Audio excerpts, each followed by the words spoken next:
Tout homme qui fera profession de rechercher la vérité et de la dire sera toujours odieux à celui qui exercera l'autorité. Condorcet. Bienvenue chez les GG sur Radio Espace Guinée. Mais aussi sur Espace TV tous les soirs, évidemment, vous avez accès à cette émission. Mesdames et messieurs, on va s'intéresser évidemment à cette opération hier nuit. Mon cher, qu'est-ce que tu veux dire? Non, mais quand même la question des enfants qui ont avalé les comprimés contre les parasites. Moi, je voudrais quand même poser un certain nombre de questions. Et encore une fois, on sait déplacer les choses. Il faudrait que l'État prenne plus de responsabilités. Ces enfants qui ont certes des parasites dans le ventre, et d'ailleurs, ce ne sont pas que, puisque apparemment nous tous, on a des parasites, parce que l'eau que nous buvons n'est pas de l'eau assez propre, sauf pour ceux qui ont les moyens d'aller acheter comme la mine, d'aller acheter Evian à la station, et Moussa Moïse Koya au supermarché. Mais la plupart des gens... Je te recommande pas ça. Si, honnêtement. C'est encore mieux que l'eau du puits et l'eau à la pompe. Vous comprenez? Il faut une urgence dans ce domaine-là. L'urgence, c'est de faire de l'adduction d'eau potable dans les villages. C'est pas de prendre des cartons de comprimés et aller distribuer aux enfants. Certes, d'autres seront empoisonnés ou pas, on n'en sait rien. Tamba a évoqué quelque chose qui est très très important, parce que quand il parle de carnet, tu vois, pour savoir un peu l'historique. Oui, mais le carnet, c'est bien. Oui. Tout ça, c'est après. Mais permettez d'abord à ces populations dans les localités d'avoir accès à de l'eau potable.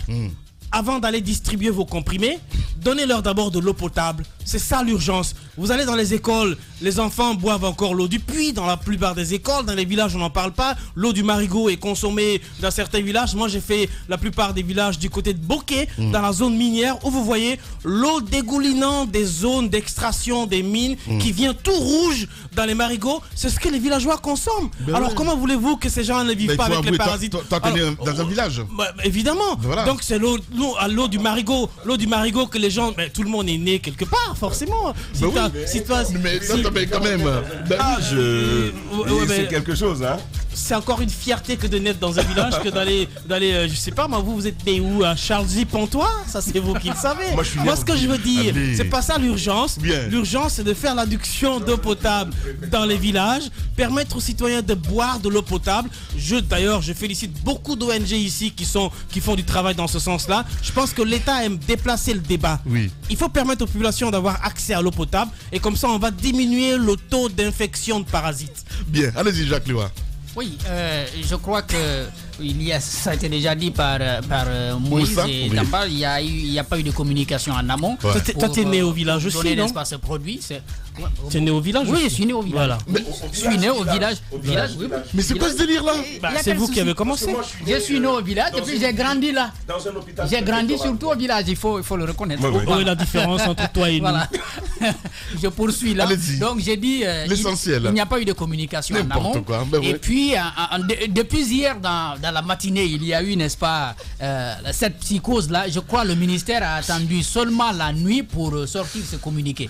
Ce qui dit encore une fois que aujourd'hui, si on devrait continuer à donner ces produits, il faut quand même reconnaître qu'il va y avoir des difficultés, n'est-ce pas, à se faire accepter dans certains établissements scolaires. Ce qu'on disait par rapport à ce vaccin des femmes, je crois que ce qui a provoqué la psychose, et c'était bien normal. On avait dit que c'était contre le tétanos.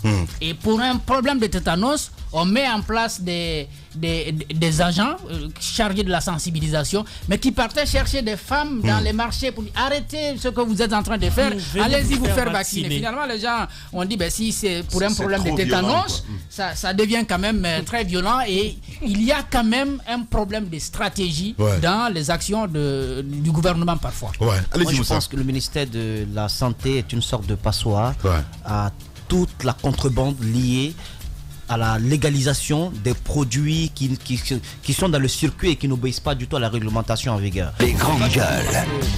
On a parlé ici des sociétés qui importent les médicaments.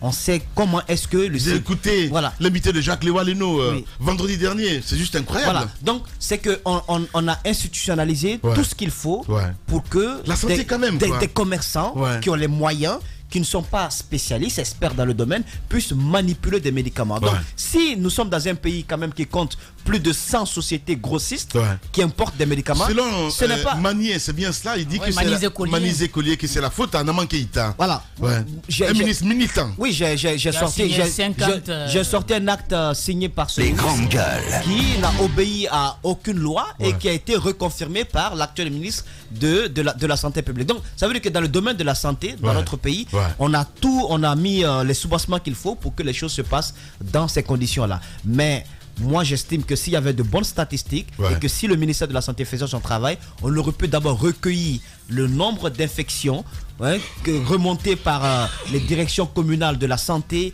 au niveau des préfectures. On aurait su quelles sont les pandémies, quelles sont les maladies qui sont les plus répandues dans telle préfecture, dans telle région, avant de faire des commandes. Statistiques, je comprends très bien ce que tu veux dire. Des statistiques sur lesquelles on aurait pu faire des commandes de vaccination ou de distribution de comprimés. On ne l'a pas fait. J'ai reçu un message d'un spécialiste, d'un docteur, un médecin en activité, qui m'a cité le nom du ver contre le parasite contre lequel on veut lutter en injectant ces comprimés aux enfants.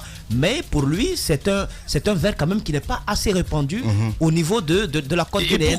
Et donc, il ne comprend pas non plus pourquoi cette opération a été lancée par l'État guinéen. Donc, c'est juste une façon, peut-être, de s'en mettre plein les poches. Parce que si ce n'était pas le cas, il faudrait quand même que des spécialistes du côté de la santé puissent nous donner plus d'explications. Allez-y, son téléphone le démange. Allez-y, Tamba. Justement, c'est ce que je disais au départ.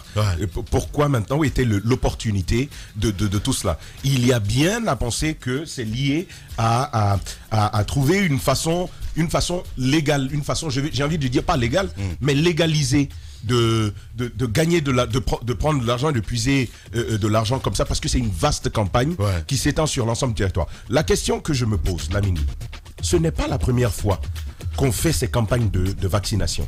Depuis petit, nous tous qui sommes là, au moins avons dépassé la barre de la trentaine. Mais depuis notre naissance, il y a des gens qui sont venus taper à nos portes pour nous vacciner.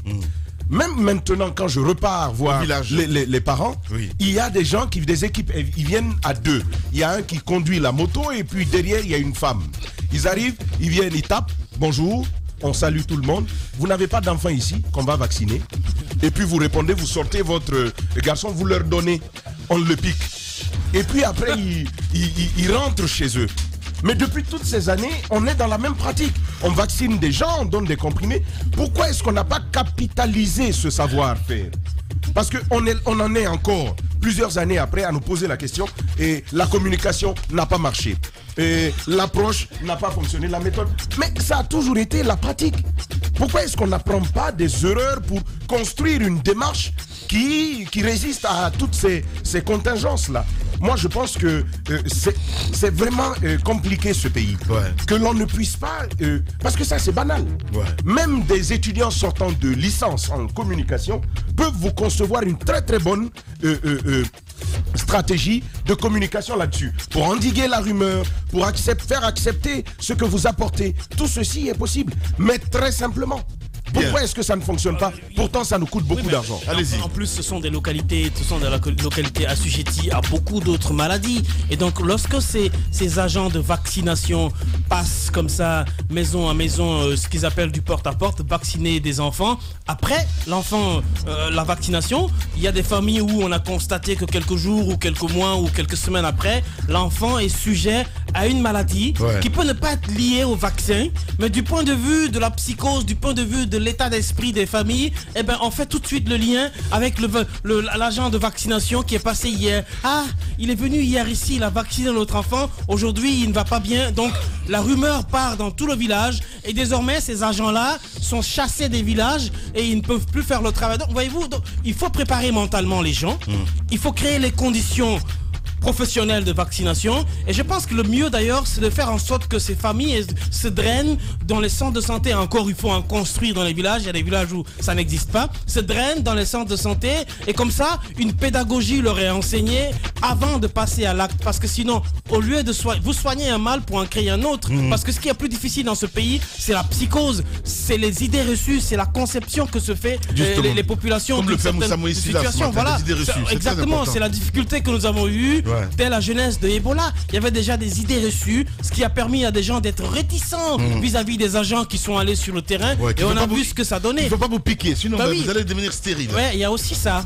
Il y en a beaucoup d'autres. Allez, on parlera téléphonie, on parlera de votre sécurité aussi dans la deuxième partie. Les grandes gueules de Radio Espace Guinée reçoivent un panel d'invités et des interactions avec les auditeurs ont lieu sur l'actualité du moment. Les colères, les propositions sont entendues. Les grandes gueules de Radio Espace Guinée se veulent un reflet des préoccupations des Guinéens. Les grandes gueules, une émission populaire qui invite des politiques, des économistes, mais aussi des acteurs de la société civile guinéenne. À suivre tous les jours, 9h-11h sur Radio Espace Guinée et nos radios partenaires.